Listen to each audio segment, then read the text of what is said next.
मिलने के लिए उससे जिस आन निकलते हैं, हम जिस्म निकलते हैं या जान निकलते हैं।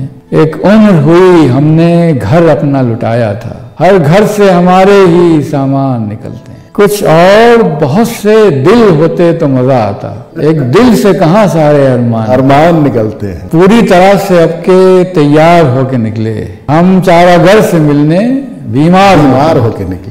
जादू भरी जगह है बाजार, तुम न जाना। एक बार हम गए थे बाजार होके, इलाज अपना कराते फिर रहे हो जाने किस किस से। मोहब्बत करके देखो ना, मोहब्बत क्यों नहीं करते। मैं शायरों में तो हूँ, उनके काफिले में नहीं। मैं शायरों में तो हूँ, उनके काफिले में नहीं। तो मेरा शेर किसी भी मुशायरे में नहीं। उस वक्त पढ़ो जब मैं लफ्जों में नहीं होता, उस वक्त पढ़ो जब मैं लफ्जों में नहीं होता, उस वक्त मेरे मानी आसान निकलते। बहुत आसान और सादा सी दिखने वाली अदब की इस बड़ी शख्सियत का भीतरी संसार भी इतना ही आसान और सादा है। आप फरत एहसास के पास बैठिए, उनसे गुफ्तगू कीजिए तो उनकी जिंदगी की किताब वरक दर वरक खुलती चली जाती है। और उन्हें जानिए तो यह भी जानिए कि कोई शोर शराबा किए बगैर अदब और सहाफत के बड़े बड़े काम कैसे अंजाम दिए जाते हैं। फरत एहसास के एहसास, शायरी और उनके अनुभव नामालूम गहराइयों का ऐसा समंदर है जिसमें डूबने वाले को भी मोती ही मिलते हैं।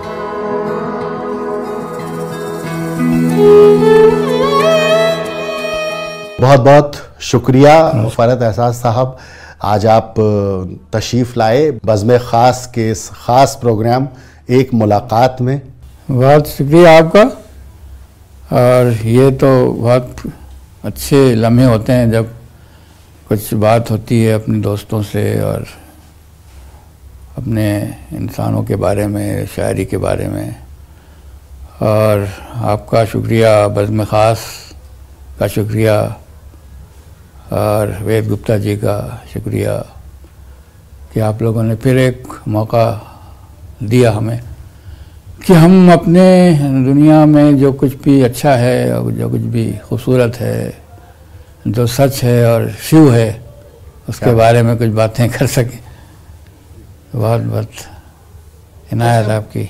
तो फरत एहसास साहब, गुफ्तगू का आगाज़ और वो ये कि शायरी के हवाले से, सहाफ़त के हवाले से, बतौर एडिटर इतने अहम रिसालों में आपकी खिदमात के हवाले से मेरे ख़्याल से 250-300 मज़ामीन आपके लिखे हुए बरामद हो जाते हैं। लेकिन आपकी शख्सियत को जब टटोलने की कोशिश की जाए तो ऐसा कोई आर्टिकल नहीं मिलता कि जिससे हम फरत एहसास साहब को जान सकें, मुकम्मल तौर से जान सकें। तो ये बेनियाजी अपने चाहने वालों के लिए किस लिए? ये एक मामला है मेरे साथ कि अपने मतलब मेरी जो दिलचस्पियों की चीज़ें हैं उनमें मैं सबसे आखिर में आता हूँ। तो अब हमारा तो ये रहा कि अब काम करते रहे, जो भी समझ में आया कि करना चाहिए वो काम होते रहे, शायरी हो चाहे सहाफ़त हो चाहे अब होता ही है ना कि फुर्सत भी नहीं मिलती है ना कि अब काम एक चल रहा है तो अपने बारे में क्या बताएं किसी से। गालिब ने ये बात कही थी ना कि वो कोई बतलाए कि हम बतलाएं क्या, पूछते हैं वो कि गालिब कौन है। तो ये है, बस कुछ लोग हैं जो याद करते रहते हैं, कुछ लोग हैं जो आपसे रोशनी पाते रहते हैं। 25 दिसंबर 1950 पैदाइश बहराइच में जी। उसके बाद कुछ वक्त लखनऊ और फिर हिंदुस्तान के एक अहम तालीमी इदारे अलीगढ़ मुस्लिम यूनिवर्सिटी से AA में पढ़ाई का बहुत शौक़ आपको बचपन से रहा और बचपन से आप अव्वल आते रहे। तो इस पूरी यात्रा के दौरान, इस पूरे सफ़र के दौरान वो क्या है जो आज इस पायदान पर फरत एहसास साहब को याद आता है? हमारा तो हमारे साथ में जो लोग थे वो 3-4 लोग तो हमेशा आप भी हैं साथ में, और पहली दूसरी से लेके, और तो ये तो जो बचपन में जो बन जाता है मामला वो हमेशा साथ रहता है। तो अभी बल्कि हमारे सबसे पुराने जो एक साथी थे तीसरी क्लास से, तो वो हम लोग इंटरमीडिएट तक साथ रहे और सन 67 में इंटर किया था मैंने। उसके बाद मैं लखनऊ आ गया जी। इसलिए आना था अलीगढ़, लेकिन वो उम्र कम थी थोड़ी सी, 3-4 महीने, तो उसकी वजह से वहाँ हुआ नहीं, तो मैं लखनऊ यूनिवर्सिटी में आ गए थे। वो इलाहाबाद चले गए, तो उसके बाद आज तक मुलाकात ही हमारी नहीं हुई। अभी 53 साल के बाद पिछले महीने उनसे मुलाकात हुई। अरुण कुमार श्रीवास्तव हमारे दोस्त हैं। अच्छा अच्छा अच्छा। लेकिन वो जो पहले नक्श होते हैं ताल्लुक़ के, वो कभी जाते नहीं हैं, लेकिन आपका बहुत कुछ हिस्सा जो है उनमें रह जाता है। तो मुझे भी अभी मैं सोच रहा था कि अपनी आत्मकथा लिखूं, क्या बात। तो मुझे बहुत सी चीज़ें जो अपने बारे में मैं याद आई, उनमें वो लोग भी आए, अरुण आए और अक्षयन तलवार हमारे दोस्त हैं, रविंद्र कुमार भल्ला, अनिल पुरी। तो चूँकि उनसे गुंधा हुआ है ना मामला, तो बहुत सी चीज़ें जो उनके साथ रही हैं, तो मैं कंफर्म करने के लिए कि वो उनको याद है कि नहीं याद है, अभी सबसे बातें कर रहा हूँ मैं। तो ये बहुत अजीब गरीब एक सिलसिला होता है कि आप कहीं आपका बहुत सा हिस्सा आपकी शख्सियत का, और 50 साल पहले 60 साल पहले जो आप रहे होंगे, वो उनके जहन में भी रहता है। तो अपने आप को पूरा याद करने के लिए उनका सहारा लेना भी ज़रूरी है। उनसे बात करना, हाँ, उनसे बात करना ज़रूरी है कि उनके जहन में हमारा कौन सा चेहरा है, नक्श कौन सा है। मेरे लिए 1 साल का जो अरसा लखनऊ यूनिवर्सिटी में मैंने गुजारा है, वो बहुत अहम है। लेकिन पहली बार हम बहराइच से निकले जी, तो वहाँ लखनऊ में न्यू बॉयज़ हॉस्टल में, क्योंकि मार्क्स अच्छे थे तो सिंगल सीटेड रूम जी मिला। सन 65 में हाई स्कूल किया मैंने, तो वो उस वक्त ये होता था कि बहराइच तो छोटा शहर है, तो वहाँ रिजल्ट वगैरह अब इस तरह से जैसे आते हैं ना, वैसे नहीं आते थे। वहाँ पे एक किसी अखबार में रिजल्ट छपता था, तो वो लोग खबर लगाए रहते थे कि कब आएगा। तो वो ट्रेन से, वो छोटी लाइन की ट्रेन थी, उससे अखबार आते थे, तो सारे शहर को मालूम हो जाता था, सब वहाँ स्टेशन पहुँच जाते थे लोग। तो वहाँ कोई इधर से अखबार लिए भाग रहा है, उधर जा रहा है, कोई इधर लेके जा रहा है। तो मैं पहुँचा तो कब सब देर हो गई थी, तो उन्होंने बताया किसी ने कि भाई तुम सेकंड क्लास आए हो। अच्छा, पहला वो था इम्तिहान बोर्ड का, हाई स्कूल के बोर्ड का इम्तिहान, तो उस वक्त सोचा कि बहुत बड़ा कोई कारनामा अंजाम दिया है। तो उसका रिजल्ट सबको, क्योंकि सब जानते थे और सब कहते भी थे कि तुम्हारा फर्स्ट क्लास आना है। तो जब ये मालूम हुआ कि सेकंड क्लास आया है, तो मैं तो बिल्कुल ढह गया कि अब घर कैसे जाऊँ, मुँह कैसे दिखाऊँ।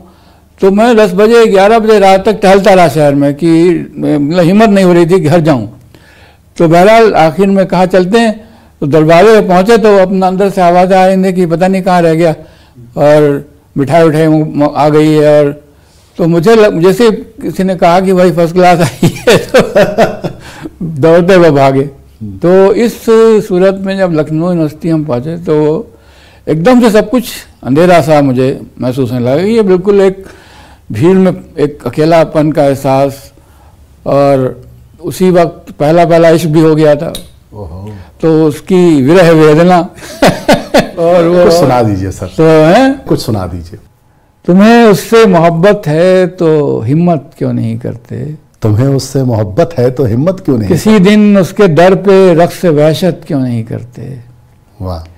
किसी दिन उसके दर पे रक्स वहशत क्यों नहीं करते, इलाज अपना कराते फिर रहे हो जाने किस किस से।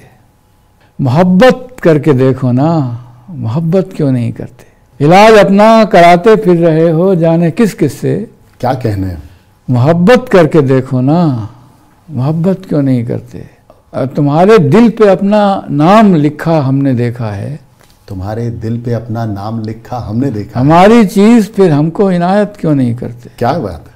वो पूरा ज़माना जो था लखनऊ यूनिवर्सिटी का, उसमें शायरी का जो बीज पड़ा है, वो वहीं से उसको मतलब पड़ गया बीज। हमारे एक दोस्त थे हॉस्टल में, एक जैदी साहब, वो शायर थे और मरसी वर्सी लिखते थे और गज़ल तो बहुत अच्छी नहीं लिखते थे, मरसिए बहुत अच्छे लिखते थे वो।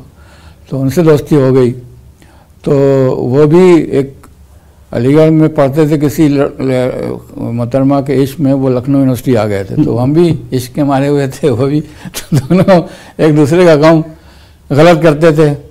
तो उन्होंने जब एक शेर, जो शेर मैंने पहले कह लिए थे जी, तो वो फिर उनकी सोहबत में रह के शायरी का बीज पड़ा और फिर वो आगे अलीगढ़ में आके वो उभरा तो अलीगढ़ में, लेकिन वहाँ उनका जैदी थे, तालिब रज़ा जैदी।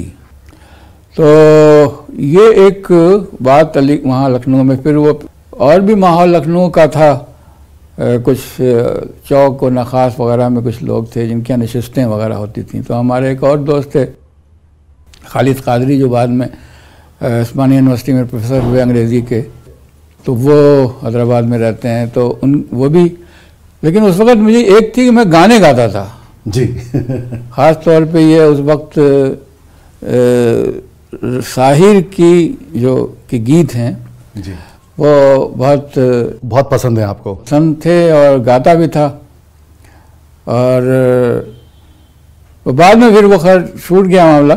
तो उस वक़्त शायरी का बस ये था कि अंदर तो थी शायरी हमेशा से। वहाँ पे जब तक हम लखनऊ वहाँ थे बहराइच में, तो जो हिंदी का जो सब्जेक्ट था उसमें हमेशा 65, 66, 67 नंबर।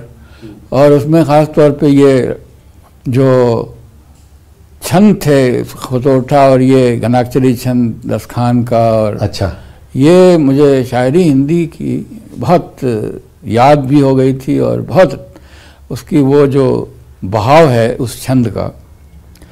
तो उर्दू बहर वगैरह तो बहुत बाद में आई मेरे। पहले ये रसखान और कबीर और जायसी और तुलसी और सूर शेष महेश गणेश दिनेश सुरेशव जाहि निरंतर गावें जी, ताहि अनादि अनंत अखंड अछेद अभेद सुवेद बतावें। क्या बात। नारद ते सुकयास रहें पचिहारे तो उपनि पार न पावें, ताहि हीर की छो हरियाँ चचिया पर छाछ पे नाच नचावें। तो ये कुछ और भी ऐसे चीज़ें थी जो मुझे बिल्कुल अंदर से रक्स की कैफियत में ले आती थी। यहाँ एक बड़ा अच्छा एक सवाल मुझे याद आया कि जब आप दिल्ली आए बहैसियत सहाफ़ी, हुजूम, फिर उसके बाद कौमी आवाज़, जामिया से वाबस्तगी के दौरान उसका एक बड़ा अहम रिसाला जिसके आप एडिटर रहे, असर जदीद, ये काम तो सारे रोशनी में है और बड़ा फ़रोग इनको मिला आपके एडिटर रहते। यहाँ मैं जानना ये चाहता हूँ कि इस सब के बाद कहीं ना कहीं आपका एक बड़ा दिल सूफिज्म की तरफ अटका रहा, जो एक रूहानियत की तरफ अटका रहा, वो कहाँ से फ़रत एहसास के अंदर एहसास जागा? सूफिज्म तो मतलब वो तो ये है ना कि वो तो खून में मेरे ख्याल से रहा होगा। एक तो बचपन से ये था कि दुनिया से कोई ख़ास दिलचस्पी नहीं, और खूबसूरती जो थी मुझे बहुत मुतासिर करती थी अपनी तरफ। तो चाहे इंसानी चेहरे की हो, चाहे फितरत की हो, तो हुस्न जो है वो एक तरह से भाई एक नशे की कैफियत में मुझे ले आता था। तो इसी बुद्ध का स्थान है श्रावस्ती, जो बहराइच में, बहराइच और बलरामपुर के बॉर्डर पे है, बॉर्डर पर है वो। तो श्रावस्ती में मैं कई बार बचपन में भी गया, तो मेरे ख्याल से उसका भी कुछ असर होगा। और कबीर भी बहराइच से 100 किलोमीटर दूर मगहर है जहाँ पे कबीर उनकी मज़ार है। तो ये जो आपने एक बात पूछी थी कि तसव्वुफ़ का, और जी, तो एक तो बाहर मतलब मुझे लगता है कि आप जहाँ रहते हैं वहाँ जो वाइब्रेशंस होते हैं उस जगह के, वो आप तक पहुँचते हैं।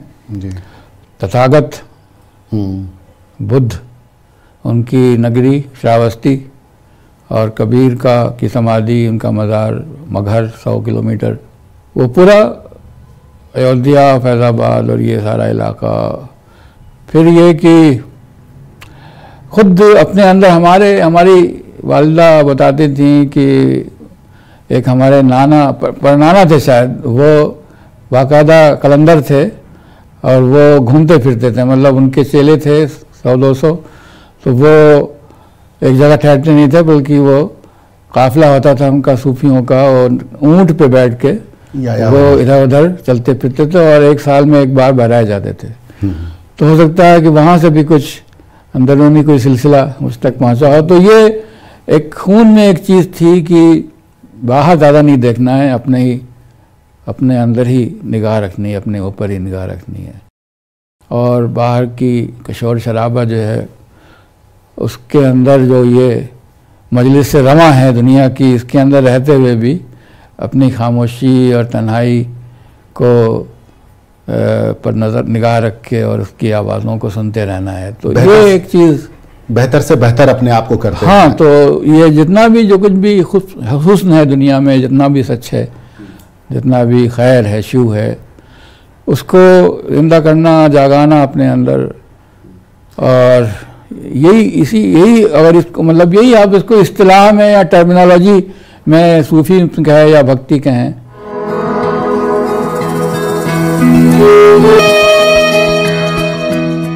आपका एक शेर यहाँ बहुत मुफीद लग रहा है मुझे, ये नहीं, ये भी नहीं, ये भी नहीं, ये भी नहीं, यही इनकार तो हर बार बनाता है मुझे।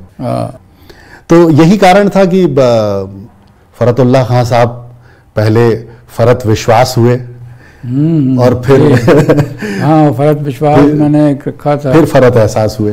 तो ये फरतुल्लाह से फरत विश्वास और फरत एहसास हो जाने का एहसास, इसकी दास्तान ज़रूर सुनना चाहूँगा। अलीगढ़ में जब हम आए थे तो हमारे बहुत से दोस्त थे, वो हिंदी वाले भी कुछ थे वहाँ अलीगढ़ में।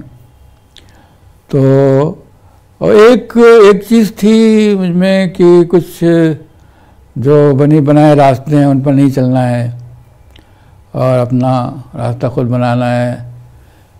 तो और अपने आप को बार बार देखते रहना कि आप हैं क्या, समझने की कोशिश करना, अपने आप को अपने वजूद को जानने की। तो उसमें ये था कि एक नया नाम दिया जाए और उसमें हिंदी उर्दू दोनों मिले हुए हों, तो वो, लेकिन उसके बाद ये था कि वो थोड़ा सा विश्वास थोड़ा भारी पड़ रहा था।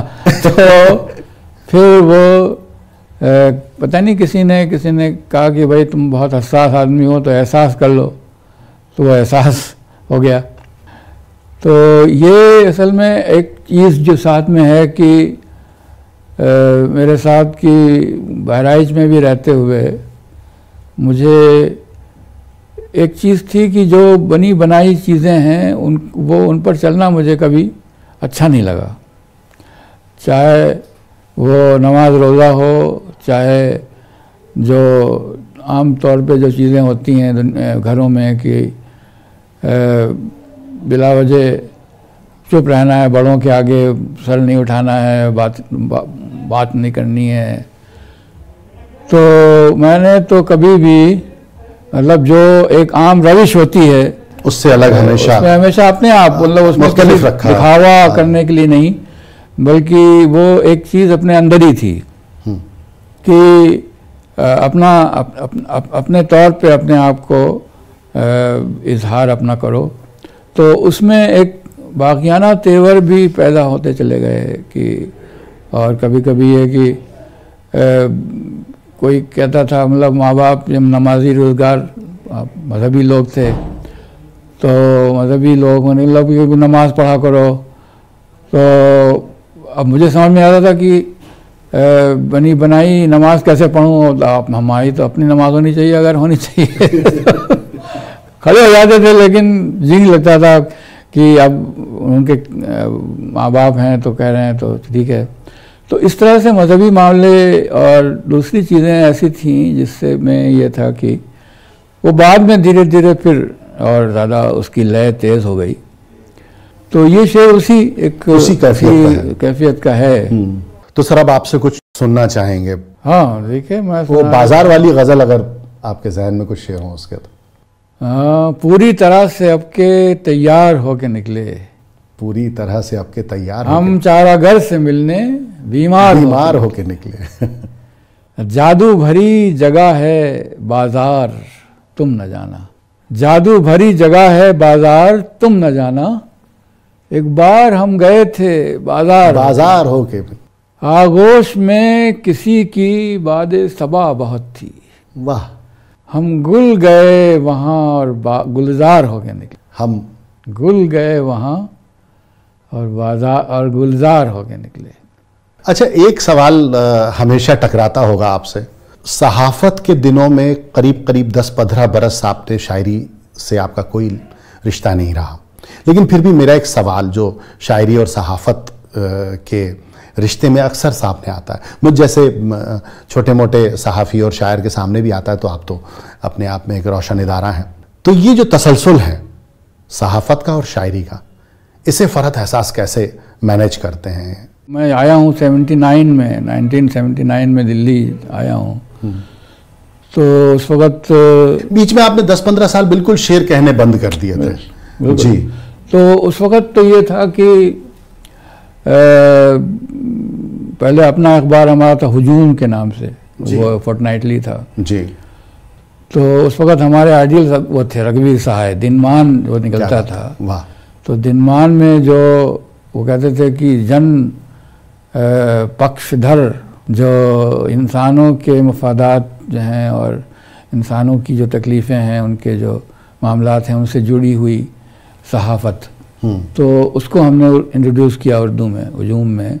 यही वो दौर था जहाँ सियासत की तरफ भी आपका एक, हाँ, सियासत आया या सियासत आई। हमारे दोस्त जावेद हबीब जो थे वो पॉलिटिकल आदमी थे, और तो उसमें ये था कि हमारे यहाँ एक ये भी थी कि जो कुछ भी हो रहा है ये इसको ज़रा से इसमें मुदाखलत की जाए, दुनिया में जो हमारी सियासत में हो रहा है और समाज में हो रहा है। मतलब उसमें शायरी का भी मामला था कि एक शायर जो है वो जिस तरह से चीज़ों को देखना चाहता है, तो हमारे लिए तो ये है कि गलत होना गलत इसलिए होता है कि वो बदसूरत होता है।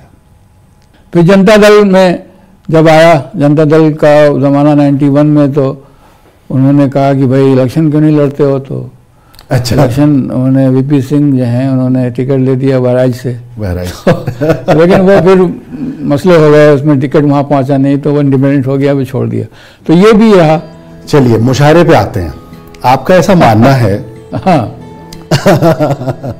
कि फिराक साहब के बाद और सरदार जाफरी और कैफी साहब के बाद मुशायरों का जो मेयार है वो दिन ब दिन गिरता गया। मेयार ही क्या गिरता नहीं है, बल्कि मुशायरा जो है और शायरी दो अलग अलग चीज़ें हो गई हैं। किसी भी माशरे में एक बहुत बड़ी तादाद बदसूरती को पसंद करने लगे, तो ये एक बहुत बड़ी फिक्र की बात है।